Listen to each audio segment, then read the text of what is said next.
Right, morning, Frank. Good to see you, sir. Thanks for talking with me. Thanks. Nice to meet you. Yeah, nice seeing you. Yeah, so Frank, I remember you as a brilliant historian at the University of Pennsylvania when I was in the international relations program there. Now I have quit academia. You're still in academia, and we're going to talk about the how academia has changed since you've been working in it.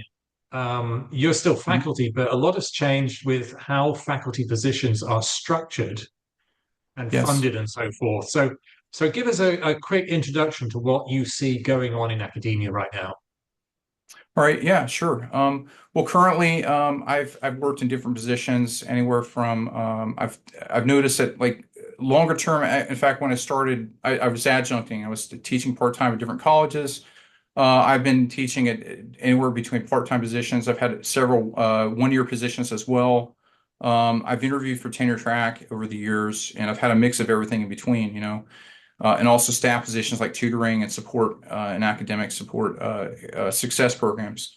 Um, but one of the things I'm concerned about also over the years since I probably started college and by the time I graduated and beyond is the market has changed significantly towards I guess you could say longer term permanent tenure track positions have are not as common as they used to be. I finished my doctorate in 2012, and I've been teaching about 13 years now, essentially.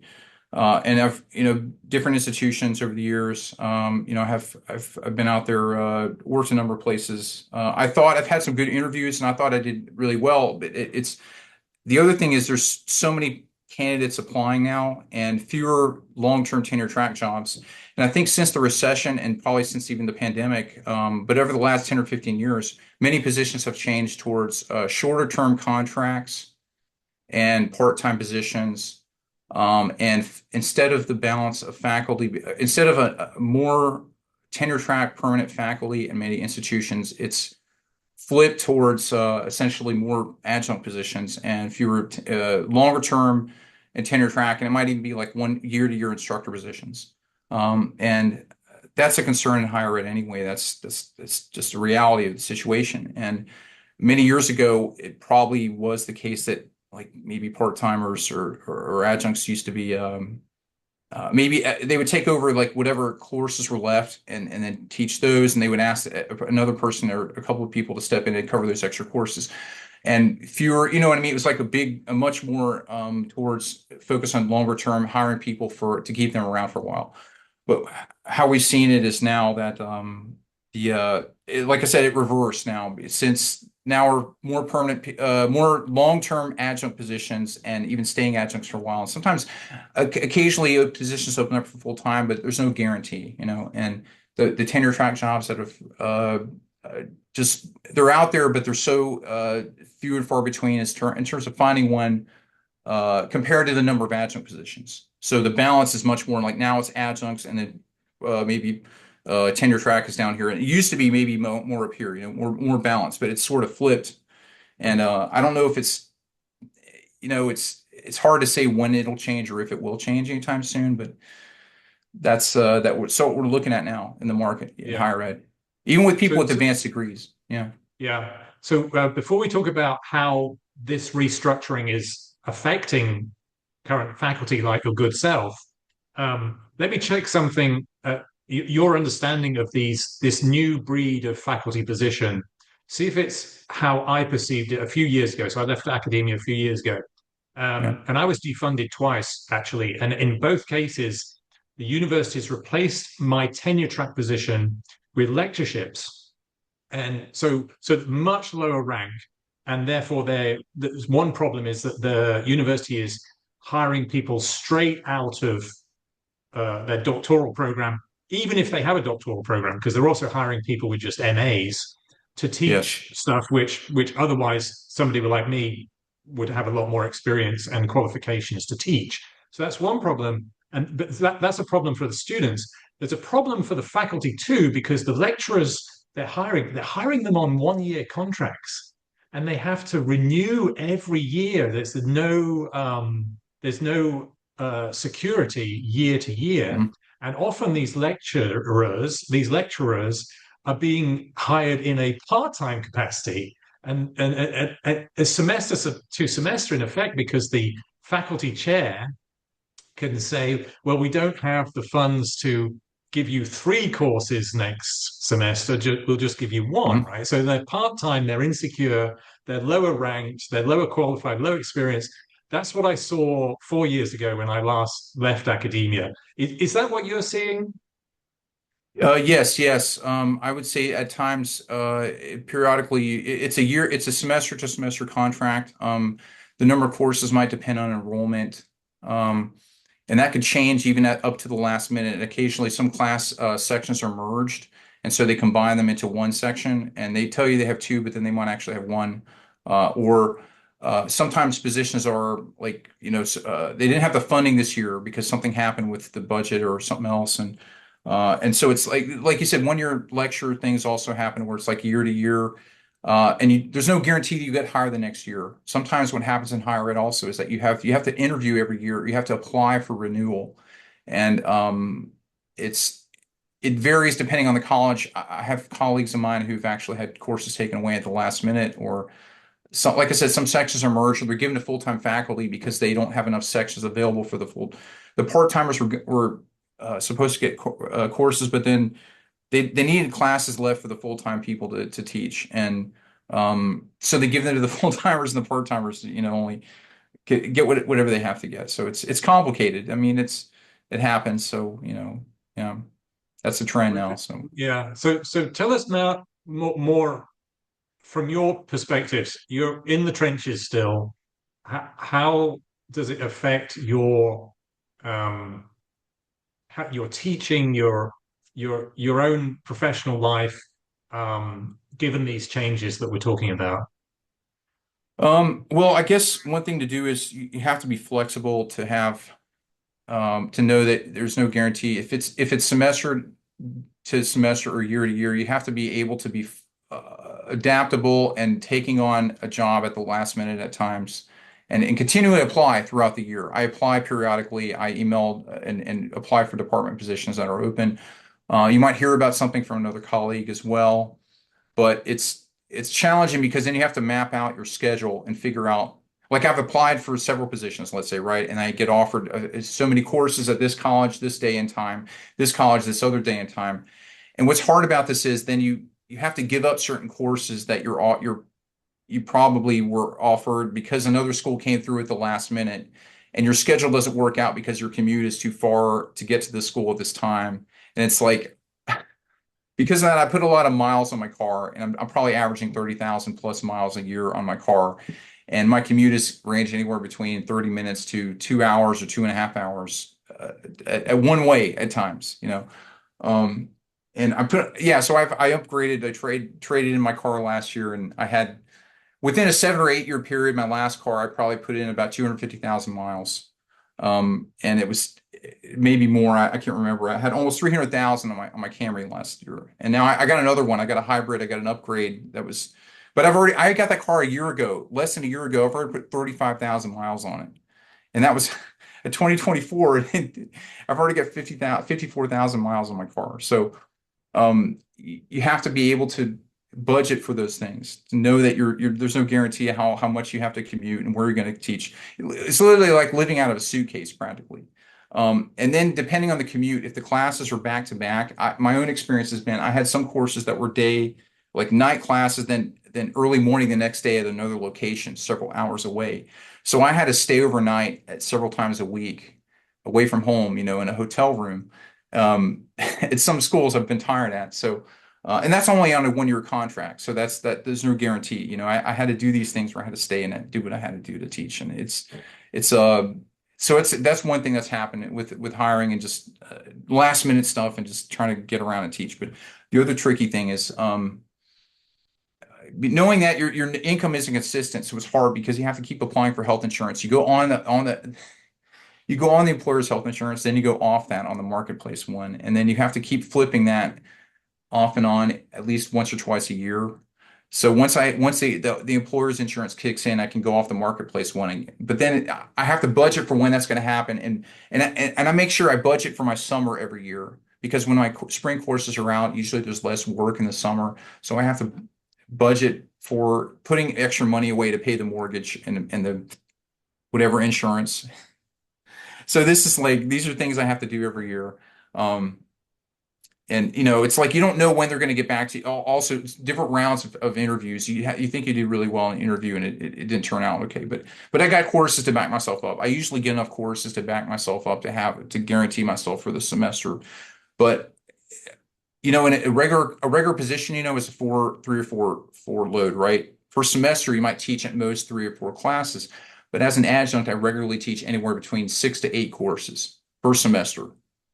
Even summer, I'll teach a few if it's online or in person. But in a lot of sections of similar courses too. So I've done, like, now I'm teaching 7 this semester, all right, between different schools. So that's just the market now. So you just got to be flexible. I don't know. Yeah, so well said. On this channel, we like to frame things in terms of risks. So you and I are talking a lot about the new negative risks of being teaching faculty. Are there any positive risks? So I can think of one that a university tried to sell on me, was the way it was justifying all its lecturer positions was saying, well, as lecturers teach across different schools, and as they take on more courses, they're actually just regurgitating courses they already teach. So incrementally, each additional course is easier to add Yes. into this enormous workload by a tenure track or a tenured faculty's perspective. Is that true? Yeah, I would say the one advantage is once you taught a course and once you have experience, it's easier to teach other courses.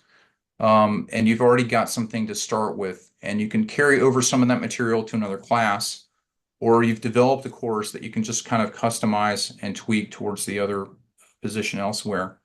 Um, and you get more confidence the more you've taught the course and you have more experience. So I think that knowing that, I don't worry so much if I get something last minute and have to step in.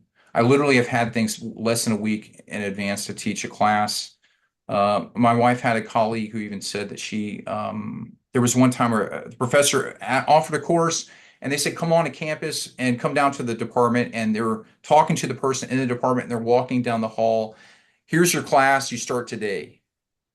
Literally. I mean, that's sometimes it's such short notice. It's the day of like the whatever following up with the paperwork and they need somebody, I mean, to cover it. So yeah, that's, you know, you have to be flexible. So that's the thing. So yeah. Yeah, so faculty is starting, higher ed faculty is starting to sound like substitute teachers in secondary education now. It's like, you're sort of Yeah, rotating around different schools. You're just waiting to be called in at the last minute.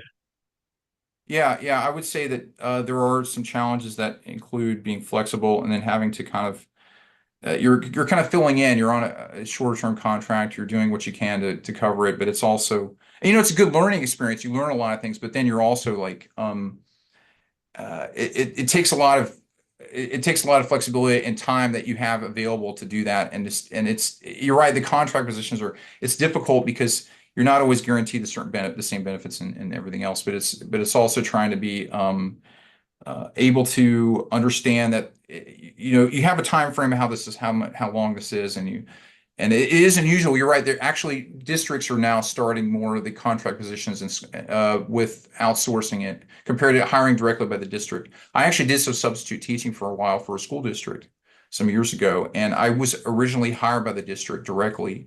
And they call you, or they would send a notice about the night before about the class or the next week. Now, a lot of those are contract organizations that work with subs, and they pay. It's not the same as beginning hired by the district, essentially. So and I can see because of outsourcing and like districts, for adjuncts, yeah, there are adjunct firms that specialize in placing adjuncts, depending on enrollment and depending on the number of classes you get or credit hours. So it's actually done in some places, and I actually had interviewed for a few, I think. So yeah, these are things that are happening, and I'm wondering how it's going to impact the long-term positions. I don't know. It's tricky, but yeah. So let's talk about the impacts on students. What do you see going on for students?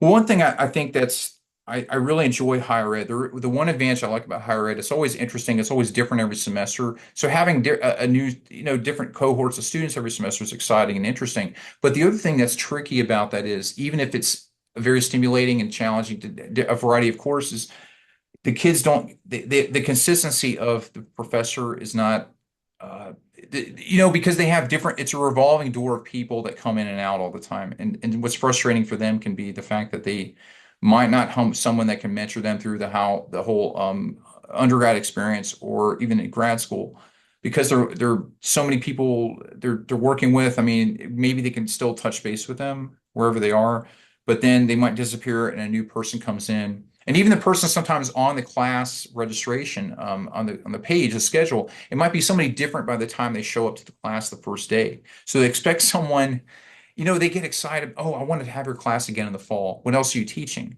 I get asked that a lot. Am I teaching this class or am I teaching here?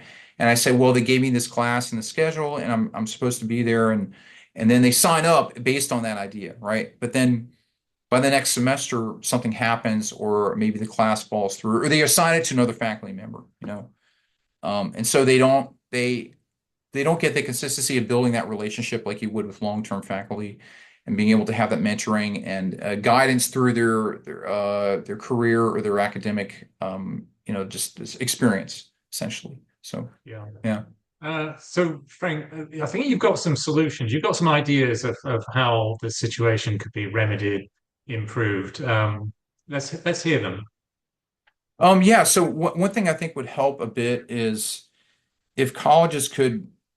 I mean, some of these things have been out there too. They give pay increases to some faculty, or they give them maybe longer term contracts. If they could do anything, uh, sometimes with a seniority, they have they hire this faculty, this person, this long, and this many semesters. Well, if they can make them eligible, I know some school systems that promise to guarantee if there was an opening, like tenure track openings, if they have so many years that they're hired by a school, like let's say you're hired X number of years in a row, then you're eligible to become tenure track. If that would help anyway. I don't know. I mean, there are a lot of different options for that, but if they could also ensure that they have the budget, and if you have good recommend evaluations and you do what you have to do, they hire you in the rehire process is you get first preference versus having to compete with all the outside candidates. If that's anything that helps anyway. There's so many different ways to look at it, but I feel like if they can work with the schools to ensure that they will have a chance at openings, every so often, and also if students can. I don't know if there's student input, if there's committees or something they could work with to try to partner with the schools and ensure if they could make sure that they give more incentives for people too, maybe like eligibility for retirement or pension or some other, I don't know, healthcare. There's a lot of this stuff has been out there anyway. But if students could also be ensure that they this work with I don't know, committees, hiring committees, maybe there's something like that. I don't know. There's also if schools, like I said, the budget is there to ensure that they keep the faculty on schedule and they will continue to rehire them. And they're given a notice about that early enough to where they feel like they can plan for accordingly. Sometimes it's hard to plan because you don't know, like every year it's year to year. But by a certain date, what usually happens is like lecturers, if you apply, guarantee that they can be rehired by this date if you're going to let them reapply and make the process simplified and give them a chance to put that through so it'll get, you get some idea of what it is early enough so that you can apply for positions. But yeah, just keeping people around as long as they do their job, I think that's important.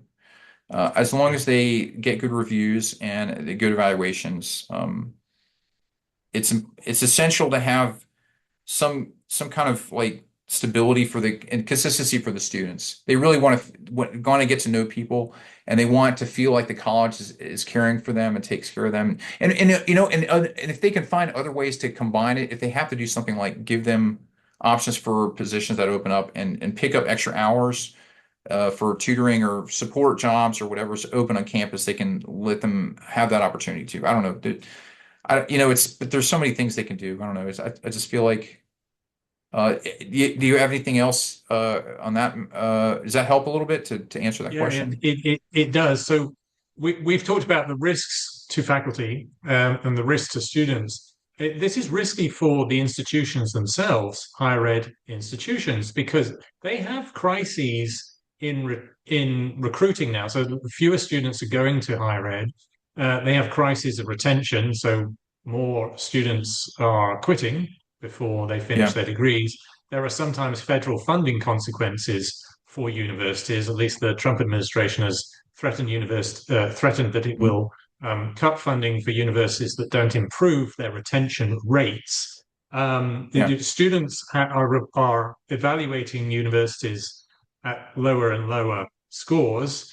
Yes. There are lots of complaints from students, lots of threats to unionize students in order to try to improve their experience. So it seems risky for the universities themselves. Are you perceiving from your end in the trenches, are you perceiving universities being aware of these risks? Um, I think they might have some understanding of it, but I think they've tried to have a couple. They try to do some things like retention. Retention is a big thing now with universities, right? They have other notification systems to track students and monitor them if they're having concerns and work with them. Like the support positions they have are more developed now, and they have programs that are funded in different ways to help them in like academic success programs or other things. And I feel like they could do if they could. One thing that colleges have done that's true is that they've also admitted more people and made it more generous with helping them in different ways to pursue opportunities in higher ed. But they need to focus on giving them a. I'm trying to think what's a good. You know, how do they ensure that the students stay around and that they're going to want to be well, I would think, like I said, hiring faculty long term develops talent, and that certainly helps. If they work with the universities to give them the funding that's there, because the financial aid, stay with them the whole way. Some schools, what they do is they find out which students are actually they need extra money to complete their programs, and some schools have instituted these extra funding to ensure they stay around. If you can give them that security that they can be there and want to be successful. Was that the part of the question or the other part? What was the other part of the question? Go ahead. Yeah, so no, you are answering it. So what do you specifically see universities being aware of the risks? Like uh, traditionally, we think of universities as being pretty change averse, very slow to change, and Yeah. they've been accused of being arrogant about their responsibilities towards faculty and students. Do you perceive a change in the culture at universities that make universities seem more responsive, more sensitive to what's going on at the faculty and student level? I think some of them have done better with working on. You know, what's interesting is having faculty. One thing I've talked to with some colleagues about is when their program is phased out because the number of majors has decreased. They reassign them to other areas to teach in the university, and usually tenured faculty will get that privilege to teach in other areas. If they can help faculty, they can be flexible about giving them other courses to teach if they're available. If they're somewhat related or something they think they can cover, give them a chance to, if they have those classes open. But also, I think that what's important is to give them I had something else I was thinking of that if they're able to get those chances to teach and they know and they also apply connect that with the jobs, internships, and positions, right, with the internships and like you think cooperative learning programs. Universities and organizations used to do this thing where they work a semester, like co-op programs, work a semester, go to school a semester. A lot of STEM universities and technology schools have done this for years, and they get like a big corporation will hire a student and they'll intern and then they'll work and then they'll get a full-time position after they graduate. If they can work with students and guarantee those opportunities and help them to track those programs, their major will connect to this field and give them like a job. And line them up with something where they, guarantee that, oh, so many years of employment, or if they, and they work for the school and the job while they're working, but they go off and on with school and work and they get credit. So it's like there are these training types of programs and cooperative learning programs. They connect us to what's out there in the field. And maybe that's, you see that now, right? They're talking about the trades and other things and getting trade school, or what do you call it?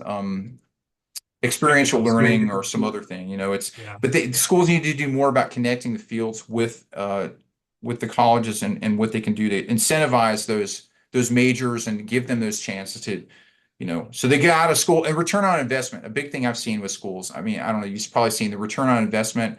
I was looking at some article the other day that was talking about how certain universities are very good about making sure that the return on the investment is high, and the students are getting hired frequently, and or grad school if they want to do it, but usually job placement is help them out with that. That's why I mentioned internships and partnerships and things like the old days. So maybe that would be good. Develop these programs more with traditional universities too, not just the technology schools. So yeah, I think I've heard the Trump administration. I've certainly heard the opposition political parties in Britain talk about defunding departments that have low employment prospects for the graduates of those programs, right? So the studies type majors are particularly feeling under threat. So any major that ends with the word studies, Yeah. that could be peace studies and you know Chicano studies. Those are majors have very low employment rates, and if people are being employed as graduates, probably most of them are not being employed with any utilization of what they actually studied. So there is that movement in certain political parties, and certainly in the Trump administration. No, so thank you, Frank. Is there anything you want to add about how you think higher education is going to evolve in the future, or should evolve going forward? Yeah, I did mention before that if they could probably try to find a way to connect the major with internships or in the field experiences where they have positions available, and then they offer some universities require an internship or field experience before they get the major, and before they get the degree. Teachers have to do student teaching, right? I mean, that's guaranteed. I mean, they have no choice. Student teachers have to do a certain number of hours to teach before they get their certification. I think social work might as well. If I'm trying to think what other certain engineering fields, maybe nursing might also require so many clinical hours before they can, and also like psychology might require a certain number of hours to get hired. Just medical, you think medical school and dental school, right? If they require those things, can these fields connect with areas that will help them to get, with employers, and build those partnerships so that they have at the job fairs and they really work with them a lot more, and get students like some kind of job placement. Because one thing I can tell you for sure, there are trade schools out there, and there are other schools that work with universities regularly to ensure they have employment by the time they get out of school. And maybe that would be a good thing to look at for those partnerships to start to build with universities to help to close the gap in funding as well. I don't know if that's helpful, but because you hear about certain majors getting phased out, or the numbers drop, so then the faculty, they don't have, their job is in jeopardy, or they don't have as many students, so they have to get reassigned to another department. But if they can build on those majors and build partnerships between disciplines to connect it with like other fields, I don't know, there's so many things, but I would think that just connecting it with the employers and organizations and government or whatever else, nonprofits too. There's so many different levels of employment, but that would help a little bit to help alleviate concerns about cost of higher and tuition, and how much it is a year to go to school and everything else. So yeah. Yeah, I quite agree, Frank, and I can tell that from your thoughtfulness and your articulation, you're a credit to your to where you're teaching now, and an asset for your students. So thank you for talking to us on this Thanks. channel, and I regret we're not seeing each other in person, but hopefully soon. No problem. Thanks. Appreciate it. Thank you, You Frank. too. You too. Thank